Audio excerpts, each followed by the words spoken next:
তুমি কি জানো, ওয়াজাদনা আবানা লাহা আবিদিন, আমরা আমাদের বাপ দাদাকে পেয়েছি তারা এই মূর্তিগুলোর পূজা করত। আমরা আমাদের বাপ দাদাকে পেয়েছি তারা এই মূর্তিগুলোর পূজা করত।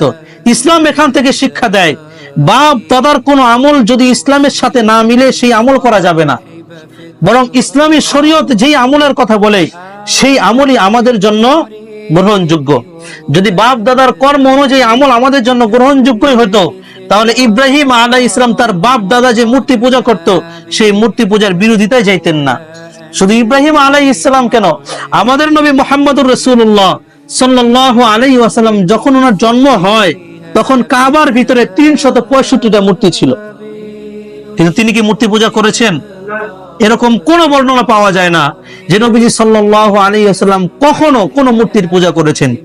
যখন নবীজিকে নবুয়ত দেওয়া হয় নাই 40 বছরের আগে, নবীজি সাল্লাল্লাহু আলাইহি ওয়াসাল্লাম একাকী হেরা গুহায় গিয়ে ইব্রাহিম আলাইহিস সালাম যেই ধর্ম পালন করেছেন সেই ধর্মের ইবাদত করতেন।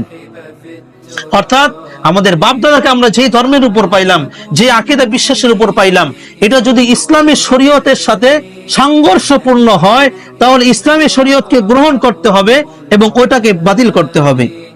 ইব্রাহিম আলাইহিস সালামের কওম, তার জাতি উত্তর দিল, ওয়াজাদনা আবানা লাহা আবিদিন, আমরা তো আমাদের বাবাদেরকে, আমাদের দাদাদেরকে, আমাদের জাতি গোষ্ঠীকে পাইছি তারা এই মূর্তিগুলোর ইবাদত করত। ইব্রাহিম আলাইহিস সালাম বলেন,